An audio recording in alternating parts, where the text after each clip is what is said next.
Quint's podcast.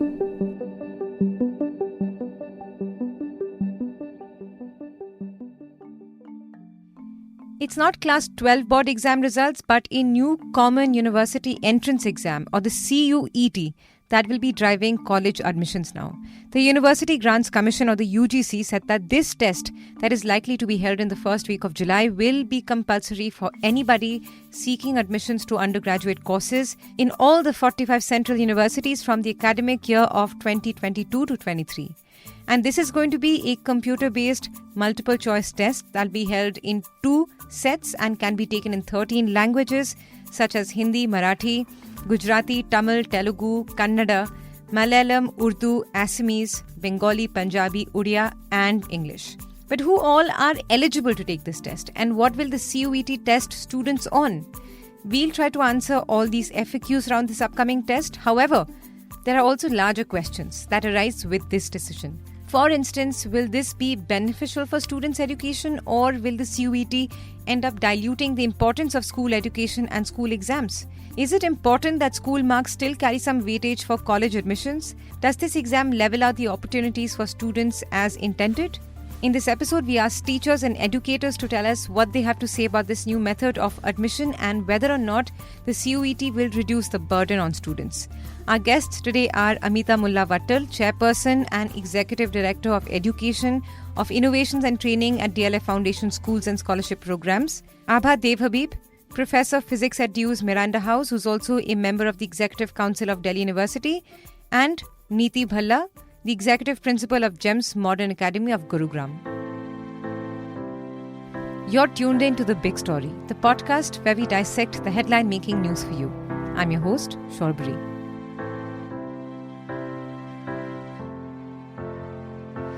In a recent public notice, the UGC said that the application process for CUET will commence from the first week of April. But what is going to be the syllabus for the test? And how is it going to be conducted?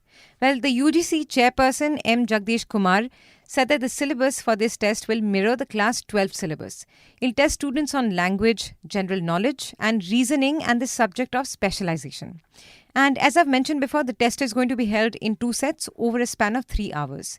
In the first set, the candidate will be tested on a language of the choice, 2 chosen domain subjects, and a general test. In the second set, they can appear for more than 4 domain subjects and an additional language test if they want to. There are a total of 27 domains that a candidate can choose from, ranging between science, commerce, and arts subjects. And a student can appear for a minimum of 1 to a maximum of 6 domain-specific tests. For skill-based courses such as fine arts, theatre, or music, practical examination will also be held in addition to the CUET.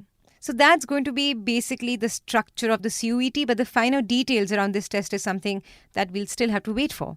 The National Testing Agency, or the NTA, that conducts NEET, JEE, or NET exams is expected to put out information on their website soon, so watch out for that. But why the shift from a cutoff percentage-based admission to the CUET? Explaining the rationale behind this decision, the UGC chairperson said that this exam will provide a quote-unquote level playing ground to all students across the country. Now, most of the universities and colleges have until now been admitting undergraduate students on the basis of the board examination results. And this, as most of us know from experience, led to a kind of math scramble to score a high percentage in Class 12 board exams in order to get admission to the course and college of one's own choice. But over the last few years, the cutoff madness has soared to another level entirely. Competitive grading in CBSE and other boards set off a peculiar distortion of marking, with a larger number of students now scoring high marks.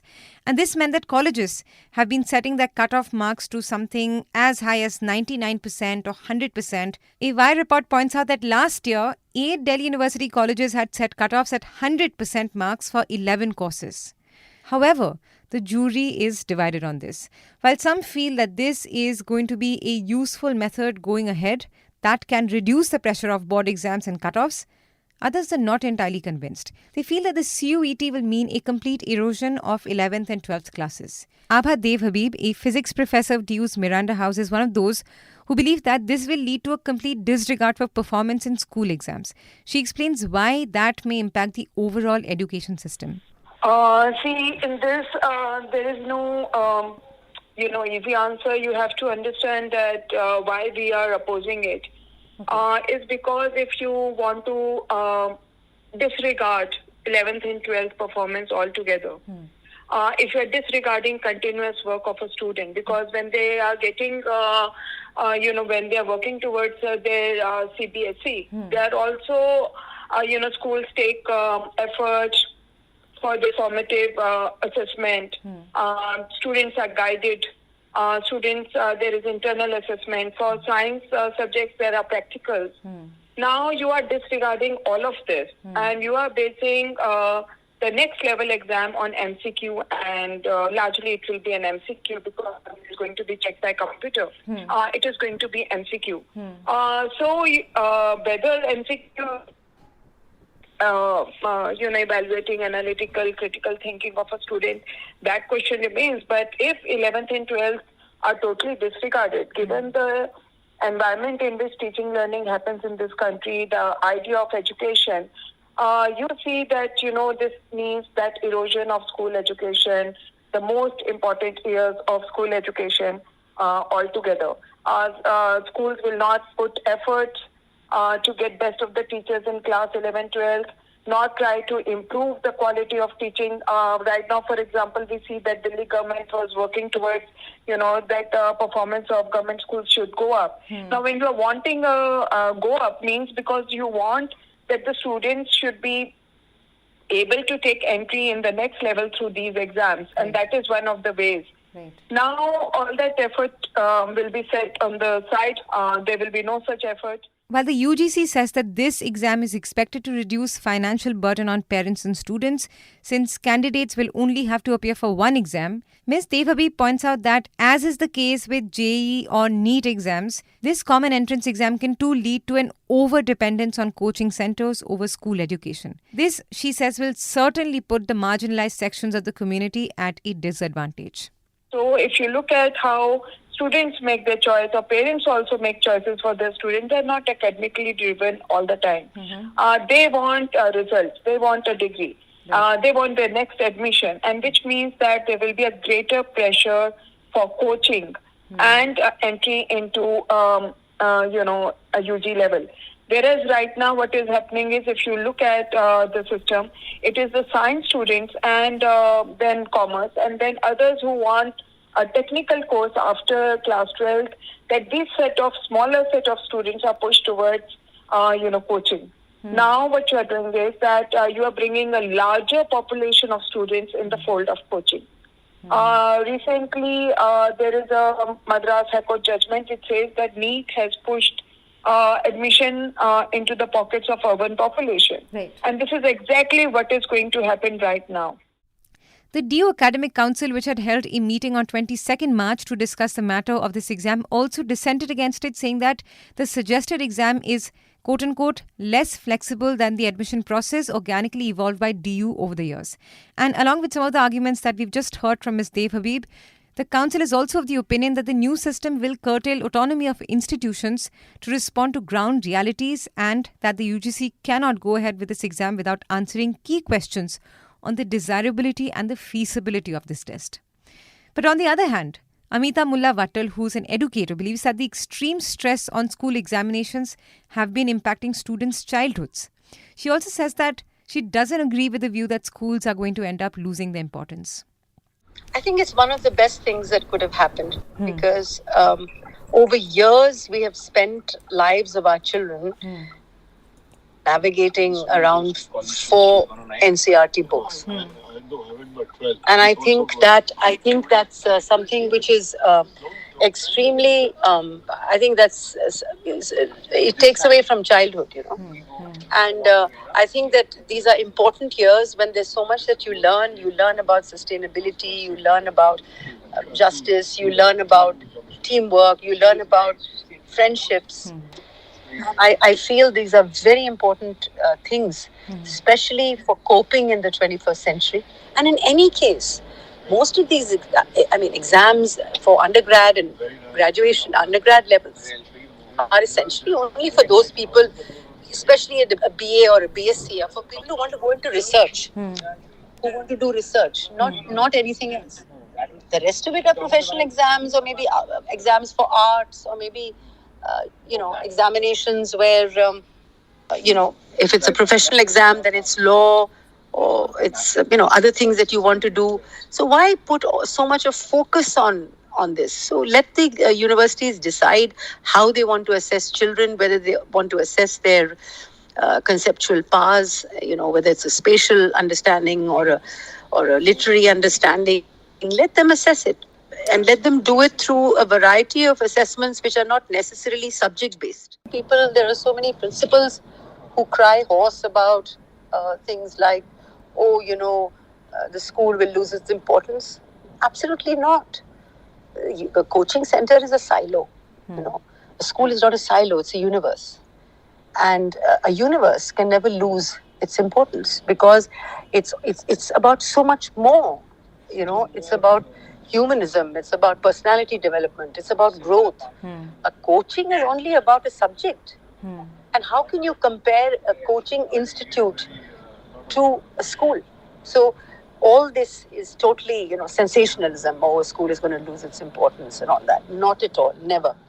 But if two of our guests are on either sides of the jury, Neeti Bhalla, Executive Principal of GEMS Modern Academy, says that she has mixed feelings about this exam. While on one hand, the CUET will address the skyrocketing cutoffs that we've been seeing over the last few years, she says that in solving one problem, this exam might lead to some other problems. Ms. Bhalla believes that the admission process shouldn't just depend on the entrance test, but school marks should also have equal weightage. So my first thought is that thank God the students don't have to mug up and to get those 99% cutoff. But on the other hand, contrarily, I feel that if the students don't push themselves hard enough to get a better percentage, and if they're only going to rely on another competitive entrance exam for the university, then it is only adding more burden to the students. Because right now, students who are preparing for NEET or for JEE or CLAT and all are the ones who are going in for coachings and things like that. Students who were generally looking at university or the colleges admissions were not really going in for extra coaching. Now everybody will get focused more towards getting the college admission than their grade 12th result. So it does impact the grade 12th result as well. I think that grade 12th results should have a weightage, and if not less, but equal weightage as compared to the CUET exams. So it should have a 50-50 probably a weightage. Let's see what they want to do and whether they want to consider it. Because then it will have equal importance for what you're doing in class 12 and also for university or the colleges that they're preparing for. The other thing that we've not really thought about, and it does say for foreign students, this will not be applied. But students who are applying for foreign universities as well and want to keep India as an option will be too confused, because then for foreign universities they need to have good percentage. They don't have entrance exams and all. Some of them look at SAT result, SAT results, but by and large a lot of universities don't look at SATs. It's only in US that they look at SAT. So those admissions are based on the percentage that they get in their grade 12. Then will be at a disadvantage, because they will not be sure what to do, whether to score for percentage or to look at these exams that are going to happen, the CUET.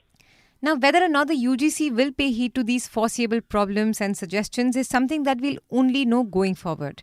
But reservation policies in minority institutions or admissions to PhD courses won't be affected by the CUET. Although a few universities have agreed to admit postgraduate students to this exam, the UGC has not mandated it yet. And for more information on the Common University Entrance Exam, please also check out the Quint's FAQ Explain on this. If you like listening to this episode, please subscribe to the Big Story playlist for episodic updates. We're live on Apple, Google Podcast, Spotify, JioSaavn, and most of the other popular podcast streaming platforms. For other podcasts, please log on to the Quint website and check out the podcast section. For any feedback, shoot an email to podcasts@thequint.com.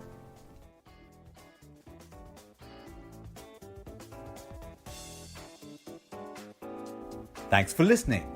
Log on to the Quint's website and check out our other podcasts.